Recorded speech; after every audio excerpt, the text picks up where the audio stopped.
झालंय ना सगळं? हो, तुम्ही सांगितल्याप्रमाणे सगळं झालंय. Thank you.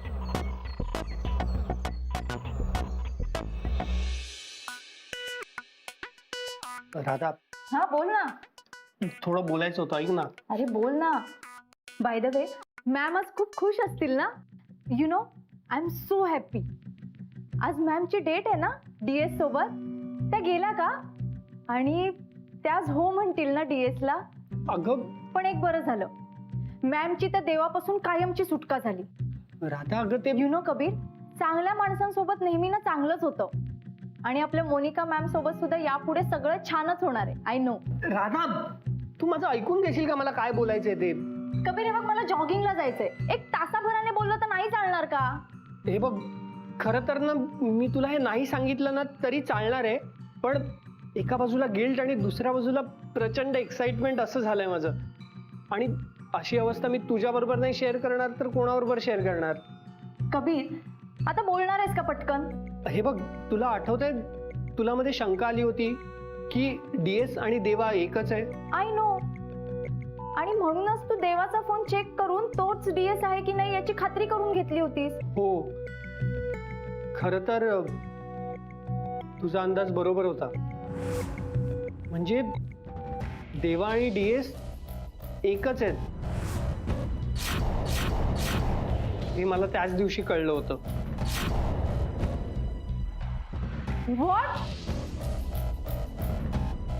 Radha, are you okay? What's wrong with you? तू हे सगळं माझ्यापासून लपवून ठेवलंस ते इतके दिवस. तू इतके दिवस खोटं बोललायस माझ्याशी. वाय कबीर, का? राधा, अगं हात सोड माझा Kabir. Radha, please leave me. You have no right to. Radha, हे बघ, हे सगळं ना मी देवा आणि मॅमच्या भल्यासाठीच केलंय.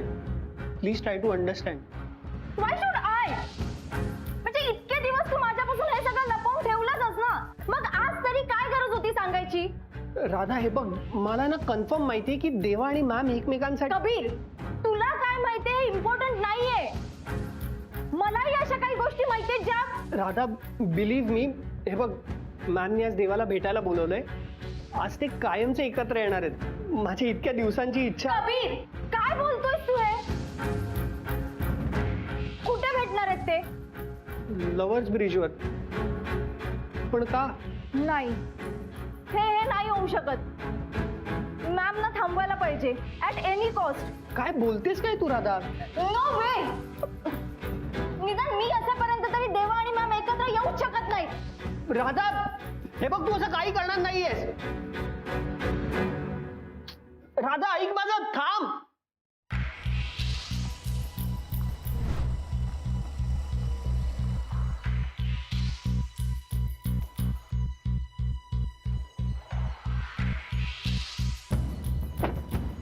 हे सत्या, अरे आपण कधीपासून विचारतोय कुठे चाललोय? ते कुठे आणलं तू आपल्याला? ते डॉलीबाईंचा फोन आलेला. चल गाडीत बस पहिले. नाही भाई तू ऐक ना आपलं. भाई तू ऐकून तर घे ना आपलं. तुला नाही पटलं तर सोडून दे, पण आधी आपलं ऐकून तर घे. आपल्याला काय पण ऐकायचं नाही. तुला घ्यायचं नसेल ना, आपण जातो. किल्ली दे पहिले गाडीची. भाई तू सत्या, गाडीची किल्ली दे. तू नकोस, आपण जातो पहिले. दे. अरे सत्या, ही काय फालतूगिरी लावली यार? आपण फालतूगिरी करतोय? तू करतोय फालतूगिरी. काल डॉलीबाई तुला सांगत होत्या थांब थांब, तर तू ऐकला नाही त्यांचं. अरे तुला माहितीये ना आपण त्यांचं का नाही ऐकलं ते? हे बा, आपल्याला ते काय माहिती नाही. आज तू डॉलीबाईंना भेटला पाहिजे. हा, हे सत्या, आपण त्यांना नाही भेटणार. तुला माहितीये ना, त्यांना कळलं की DS म्हणजेच आपण आहे. अरे आपली पार वाट लागेल. अरे तू त्यांना भेटला नाही ना तर तुझी जास्त वाट लागणार आहे बाय. म्हणजे बाहेर तू त्यांना भेटला पाहिजे तर त्यांना पटेल ना की तू खरा आहेस म्हणून. तू त्यांच्या डोळ्यात डोळे घालून त्यांना समजावला पाहिजे. तू जर त्यांना भेटला नाही ना तर ते त्यांना पाहिजे तो अर्थ घेतील रे बाय. त्यांना वाटेल आपण त्यांना फसवला. बाय, आपण त्यांना फसवला नाही रे. आपण ना त्यांना फक्त खरा सांगितला नाही, एवढाच. आणि बाय, तुला असा आपण कधी प्रॉब्लेम पासून पळून जाताना पाहिला नाही. तू का वागतोय असा? हे बघ, तुला आता कोणी बोललं ना की तू डरपोक आहे, तुझ्यात सच्चाईचा सामना करण्याची ताकद नाही, तुझ्यात हिंमत नाही, तर ते आपल्याला अजिबात आवडणार नाही. आधीच सांगून ठेवतो तुला. आपल्याला कोणी काय बोललं तर आपण सहन करू, पण तुला जर कोणी काय बोललं ना तर बाय, अरे बाय, आपण गुंड आहे, मवाली आहे. पण आपण कायर नाही रे, आपण डरपोक नाही. आणि हा जर आपला गुन्हा असेल ना, तर तू तुला जी पाहिजे ती शिक्षा दे आपल्याला. हा, पण एकदा भेट ना डॉलीबाईंना, प्लीज एकदा.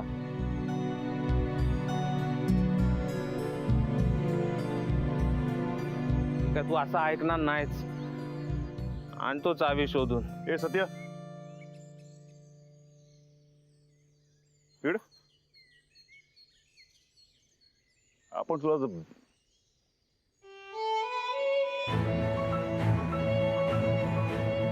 चल. जा जा बाय तुझा.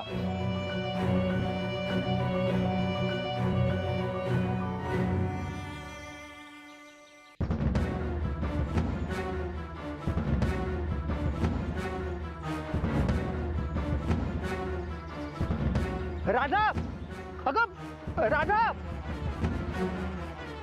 राधा अगं ऐक ना.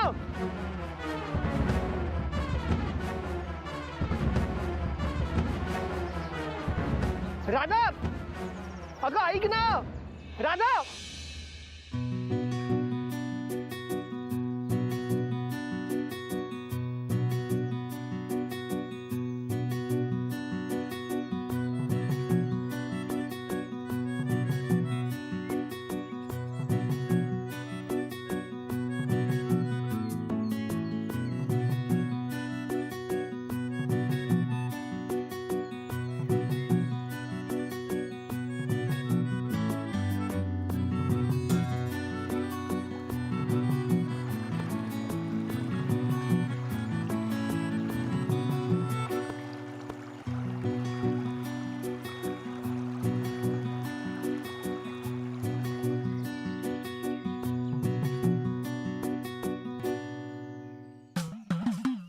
बाई ते सॉरी हा, ते तुम्ही आहे ते कुठल्या मॅडमना बघितलं का?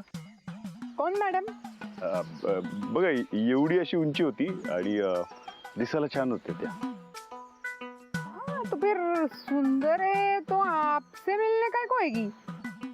हो बाई आपण आप वो मोनिका मैडम की बात कर रहे हैं ना? हाँ हाँ, आपको कैसे पता? हाँ, तो उन्होंने ही मेरे को भेजा है. वो क्या है कि उन्होंने ये चिट्ठी भेजा है. अच्छा, अपन के लिए? हाँ, आप ही डीएस है ना. वो ऐसा हैंडसम तो लग रहे हैं आप. वो मैडम ने ऐसे ही बोला था. काय बोले डॉली भाई? उन्होंने बोला था कि वहाँ पे जाके आपको डीएस मिलेंगे करके. अब मैंने उनसे पूछा कि मैं डीएस को कैसे पहचानेगी, तो बोली कि एकदम हैंडसम है डीएस, एकदम बॉडी वॉडी एकदम सॉलिड. तो मैंने फटाक से पहचान लिया कि आप ही डीएस है. ओ बाई ते सॉरी हा, ते आपल्याला वाटलंच काहीतरी लोचा होणार म्हणून. ते तुम्ही जे म्हणताय ना ते डीएस आपण नाही, आपण देवा आहोत. अभी क्या फर्क पड़ता है, क्या देवा क्या डीएस. मेरे को तो 4 पैसा ज्यादा मिल रहा है ना, बस हो गया. ठीक है, आप जाओ ना. वो मोनिका मैडम ने ना आपको इधर ही रुकने को बोला है. अच्छा ऐसा, ठीक है. पर भाई आप जाओ ना. हाँ? अरे मैं काय को जाऊं, मेरे को भी इधर ही रुकने को बोला है. अच्छा जब तक मोनिका मैडम नहीं आती मैं नहीं जाएगी. अच्छा. एक बात पूछो क्या, हाँ ये लव का मैटर है क्या? मतलब ऐसे मेरे को लग रहा है करके. ओ भाई तुम जाओ ना. हाँ, क्यों खाली बिली हमारे लफड़े में पड़ रहे हो? आधी से आधे दिमाग खराब झाला आपला. तुम जाओ ना, पहले टेंशन है.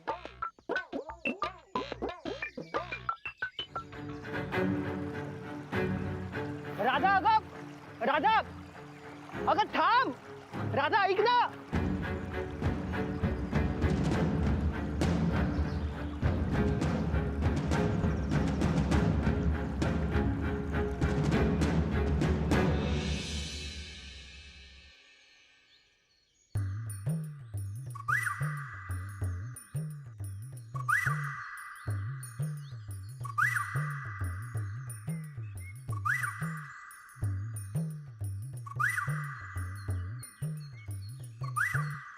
बाई ते सॉरी हा, नाही ते डॉली बाई कधी येणार माहिती आहे काय? अच्छा, इतनी बेसब्री.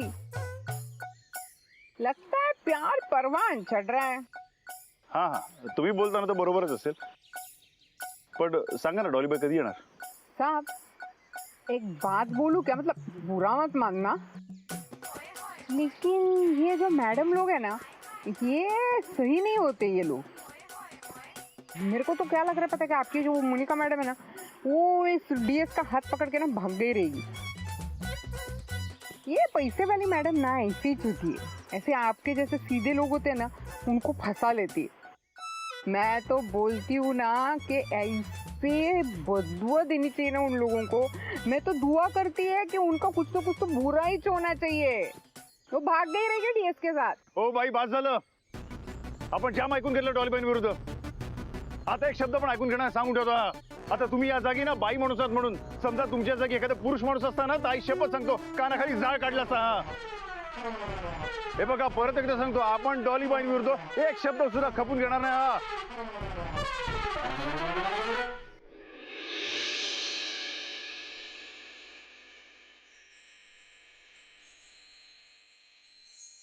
काढा आता कानाखाली जाळ.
तुम्ही ते आपण सॉरी एसपी कुठे एसपी?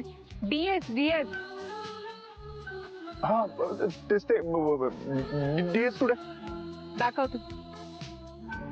चल.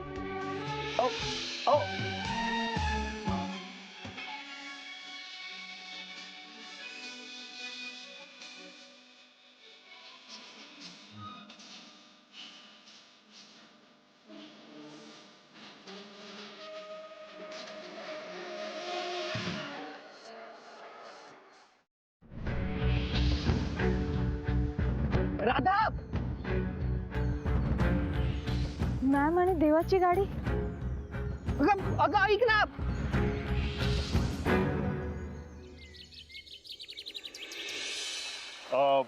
डॉलीबाई एक नंबर जागा आहे हो, पण डीएस कुठे? दाखवते ना.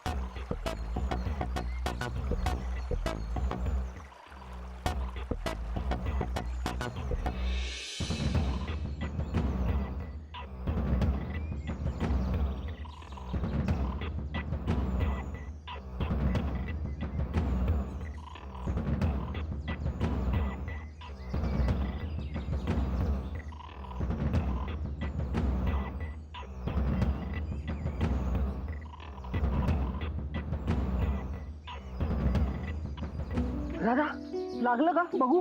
ठीक आहे पाणी पी. अगं बघू तर. अगं ऐक ना राधा, काय हट्टी मुलगी आहे. पायाला लागलं तरी थांबत नाहीये. Radha, you are impossible.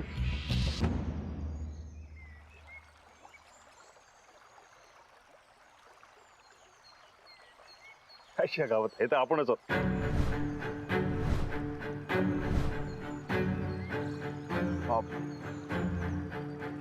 डॉलीबाई म्हणजे मला कळलं तर की आपणच डीएस. चला बरं आहे, निदान तुम्ही मान्य तरी केलं की तुम्हीच डीएस आहात म्हणून. पण काय बोलणार? खरं काय ते बोला ना. कसं आहे ना देवा, समोरच्या व्यक्तीकडून खोटं ऐकून घेण्यात तेव्हाच मजा येते जेव्हा आपल्याला खरं काय ते माहिती असतं. आणि तुम्ही हे कसं विसरलात की मी डॉक्टर मोनिका श्रीखंडे. काय आता आपण खरंच काय बोलणार डॉलीबाई? आपण तुम्हीच आपल्याला मामू बनवलं बघा. मामू तर तुम्ही मला बनवणार होता नाही त्या सगळ्या डीएस प्रकरणात. कशासाठी केलं ते नाटक? का केलं? निदान आता तरी मला स्पष्ट खरं खरं काय ते सांग. तुम्हाला माहिती आहे ना विश्वास माझ्यासाठी किती महत्वाचा आहे ते. आणि तरी पण हे सगळं नाटक करायची काय गरज होती? माझ्या फिलिंग्स बरोबर का खेळलात? तुम्ही माझ्या बरोबर मेसेजेसवर चॅट करत होता, डीएस पण माझ्या बरोबर फोन कॉल्स वरती पण बोललात, आवाज बघून व्हिडिओ कॉल केलात, तर कुणाला तरी दुसऱ्यालाच डीएस बनवून माझ्या समोर बसवलं. आणि माझ्या बरोबर राहून असं काही वावरत होतात जसं तुमचा आणि डीएसचा काही संबंधच नाहीये.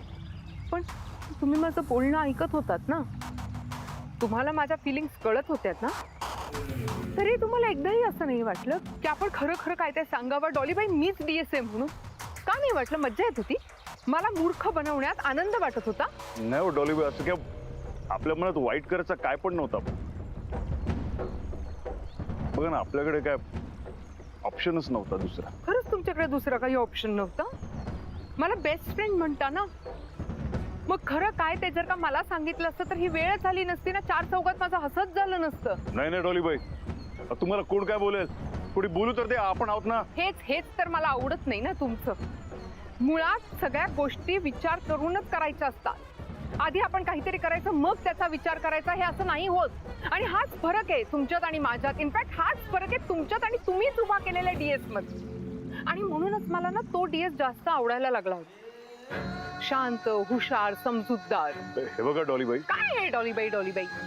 तो डीएस मला डॉक्टर मोनिका श्रीखंडे म्हणायचं, किती आवडायचं मला. तुम्हाला खरं सांगू, माझ्या जोडीदाराच्या कॉन्सेप्ट मध्ये ना तोच डीएस एकदम फिट बसतो. तुम्ही तर कुठे बसतच नाही.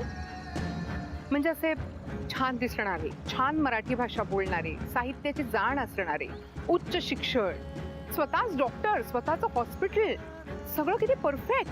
समाजात त्यांना खूप रिस्पेक्ट. कुठे तुम्ही? काय आपण नाही म्हणजे तुम्हाला असं वाटतंय का की तुम्ही असे आहात म्हणून? आपल्यात काहीही कॉमन नाही ना. आपले स्वभाव, ना आवडी निवडी, ना काम करण्याची पद्धत, काहीच नाही. बरोबर बोलतेय ना मी?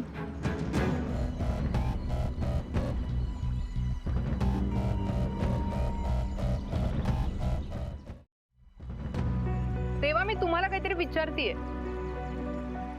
बरोबर आहे तुमचं. सतत गुंडागर्दीची भाषा आणि माझी भाषा एकदम स्वच्छ. शिक्षणाचा तर तुमचा पत्ताच नाहीये. आणि मी मेडिकल कॉलेजची डीन. वेळ, अभ्यासाचं मला इतकं महत्व आहे आणि तुम्हाला तर त्याचा 0.1% पण इम्पॉर्टन्स नाही. काय खाता तुम्ही? काय आवडतं तुम्हाला खायला? ते तर्रीवाला रस्सा, चिकनचा रस्सा, भरलेलं वांग. आणि मला काय आवडतं खायला? डाएटचे लाडू. हायजीनचा तर तुमचा लांब लांबपर्यंत काही संबंध नाही. आणि मी प्रचंड हायजेनिक. काय आहे? कुठे आहे? आपलं काय रिलेशन आहे? परत ते सगळं जाऊ. मला फक्त एक सांगा, काय म्हणून तुम्ही हे सगळं डीएस वालं प्लॅनिंग केलं असेल? म्हणजे तुम्ही काय विचार केलात की डीएस आणि मी सगळं एकदम मस्त चाललंय, मी आणि डीएस एकमेकांच्या प्रेमात पडू, मग डीएस मला डिच करेल आणि त्यानंतर मी रडत रडत तुमच्याकडे येईन आणि मग एक आदर्श मित्रासारखा तुम्ही मला तुमचा खांदा द्या. हाच सगळा विचार केला. आणि हा विचार करूनच तुम्ही हा सगळा डीएसचा प्लॅन केला. तुम्ही डीएस रंगवलात माझ्या समोर. डीएस नावाची तर कुणी व्यक्ती नाहीच आहे. हे प्लॅनिंग होतं का तुमचं? कन्सेप्च्युअली डीएसच माझ्यासाठी परफेक्ट पार्टनर आहे.